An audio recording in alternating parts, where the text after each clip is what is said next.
Hello everyone, my name is Cubits, and today we are looking at the Oculus Quest 2 and how you can use it in like an end-to-end interaction for PC VR racing simulations. So I don't have a monitor on my sim rig, as you can see. In fact, I can't see my monitor from here at all. To use VR sims, I just do the whole thing in VR. I have my cabled link here, which runs off to my PC, and I've got these controllers here on magnet mounts, and these are actually the mounts, the 3D printed mounts off of a gun stock, off of a VR gun stock. So if you've seen my channel before, if you like older videos, you will know that I play VR first-person shooters, and of course these are actually the mounts off of one of those gun stocks. But they've got these magnets in them, which is great because this rig is made of steel. They stick on really nicely, and that means that we can easily access menus and things when I need them. When I'm not racing directly, I can go straight from racing to opening a menu like that or jumping onto my desktop. So let's jump in and have a look at how it all works. Okay, so we're in. I can grab my controller here, jump into here and hit OK on the Oculus Rift. And we are jumping into Oculus Home, which I tend not to run. I usually prefer the Void, but we do what we do. Anyway, we're going to jump straight onto the desktop here, and now we have full control of our desktop. In fact, I usually have the keyboard open at the bottom here. And with the keyboard, you can even do things like, with two hands, you can do like capitals and things like that. But for everything else, I only really need this one controller. So what we're going to do is we're going to open up Assetto Corsa here.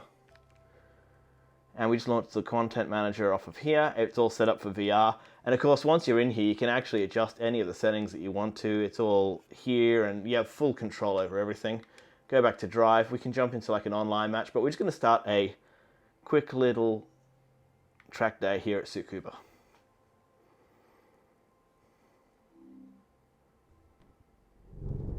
And here we go. Oh, it's a little bit rainy. Very lightly raining. There goes a Supra.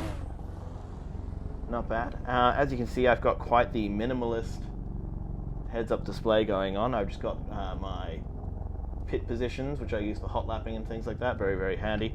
I've also got my pedal indicators on here because at the moment I'm using that true brake at 100% spring, and it's just good to know when I'm hitting that 100% to get a feel for it. Otherwise, I'd have it turned off. And we got our throttle here. But if we go hit the Oculus menu button, I can now go desktop, and now I can interact with this game as you would with a keyboard and mouse. So if I drag over here, I've got my quick menu settings, so I can turn that pedal display on and off. I can adjust my sol, and I've got my onboard settings as well. So if I want to move my seat around, this is how I do it in Assetto Corsa. So I can move it a little bit further forwards, click save, and then I'll just close that down once I'm done with it. It's gone and now it's clean from my display. If I hit escape here, I can go back to the pits. And now we can do things like adjust setups. I can even like save a setup, so I can click here and then just type on my keyboard AAA. And then we can save that current setup. And we can adjust all the other things as well. We've got our chat menu and stuff is going to pop up here when I'm driving too, so I can get all the events and things. But you know what? We can just toggle back out of that and then just jump straight to driving. I'm going to turn my wipers on here. Ooh, it's a little bit wet.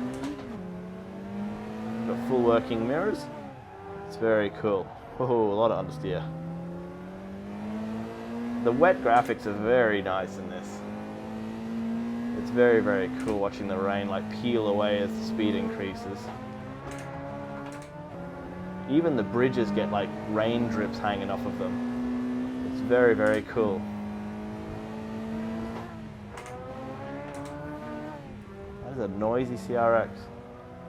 Not all of the cars are as good as this one. I say this is very well sorted out. Like graphically, it's very impressive. The sound is very, very good as well. It actually sounds like it's revving very hard. Everything works, the wipers, and this car actually even lifts its rear wheel properly on corner entries, which is something that you don't see in a lot of other cars. A lot of other hot front wheel drives in this game don't quite get that right. but it looks glorious in this thing. Gets that little bit of lift oversteer. Not much lift oversteer, mind. I think the real car's actually a lot more hilarious than this. Don't really have to be that careful with it on the way into a corner like a real one. But it's very, very nice. Anyway, we've probably seen enough of this.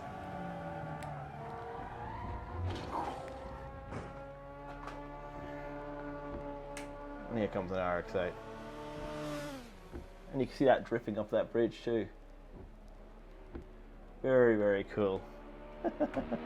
Anyway, I'm just going to grab my controller back again, hit that button, and now we can just go escape and then exit. There we go. And so yeah, we can just deal with everything we want to deal with. I'm just going to close this out now. We're actually going to jump into rFactor 2. I just want to show you a couple of things that we can do in this, because Assetto Corsa is an easy game to get working in VR. I mean, once you understand Content Manager, you just tick a couple of things, turn your settings down a little bit, and then, yeah, it's very easy to use.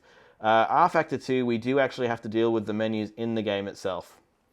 So we're actually loading up Steam VR, which is what rFactor 2 is running under. You can see both my controllers here. Left one is hanging out. All right. I'm just going to bring it up to the desktop view.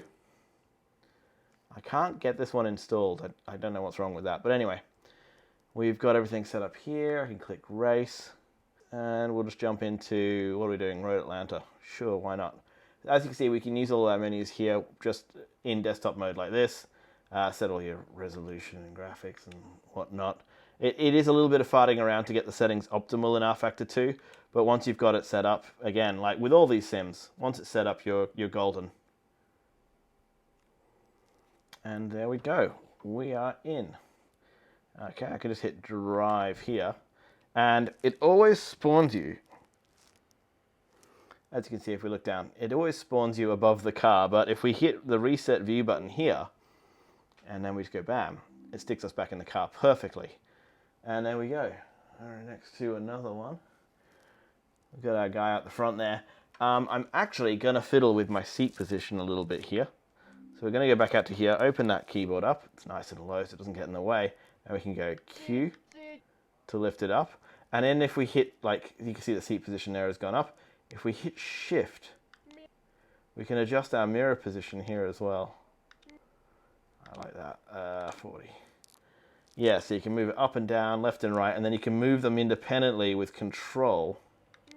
So that's left mirror position and right. So you can get it pretty damn perfect. The one thing that rFactor 2 doesn't do is have the sort of the live 3D mirrors that move with you, but it's good enough that you can see what you want to see. And we'll just pop these down here. And of course now we are just in the game.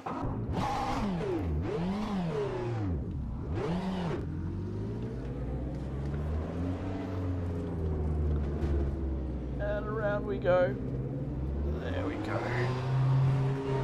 So we've got our HUD sort of broken up into two pieces here. There's like a temporary one on this side that just sort of has the latest commands and chat and things like that will pop up there, and then that will disappear. And then on the right side, we've got our main in-car HUD. Oh, they all came out of the bits at the same time. Gonna give them a bit of room there. There we go. So as I was saying, we can like scroll through this one down here, and you can see all of your relevant information. That's where I like to keep the lap times. And then so you've got most of the things that you want right in front of you, but sort of any secondary information gets popped down there on the right. And it's really, it's a really nice system. It's slick.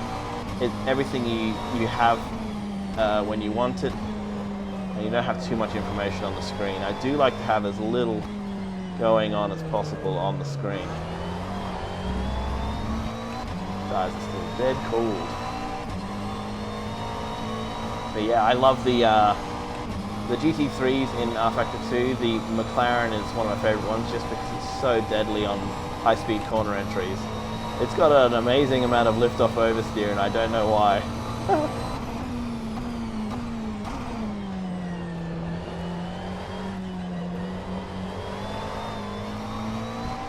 Grab the controller again, we can just hit that desktop button.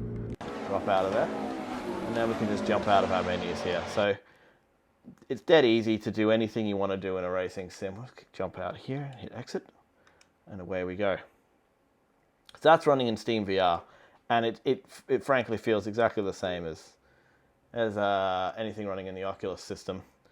And we're not even necessarily limited to VR games. You can actually play flat games on this giant screen because you can actually move it around.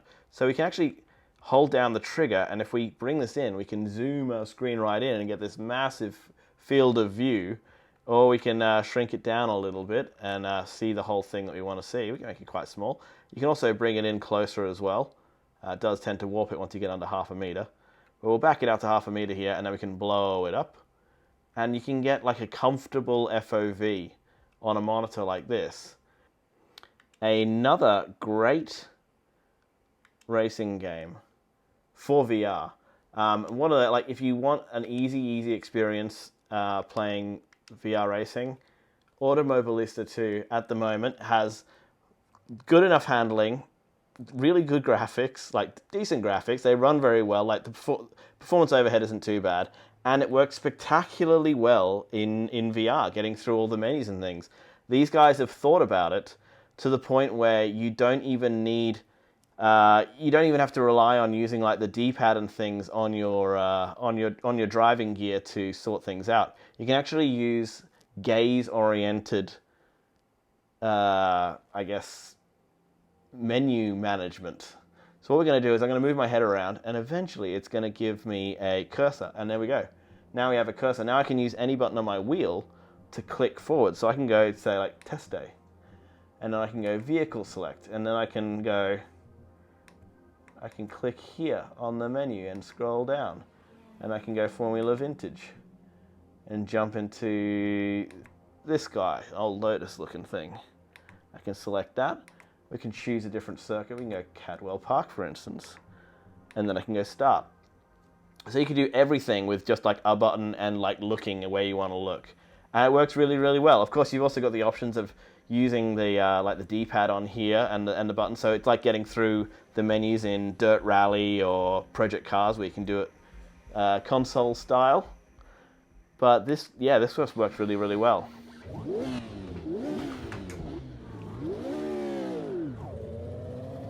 Here we are in a 68 Lotus, I believe. And the great thing about this, you got your little driver body you can see here as well, which is pretty trippy.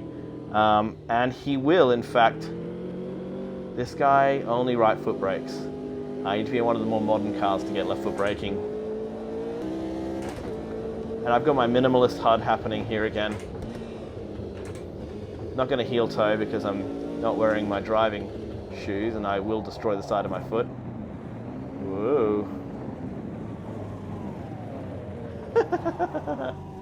Just spinning out at Cadwell Park.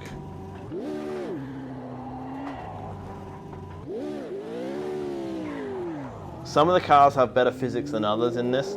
They've been going through and fixing them up recently. Whoop.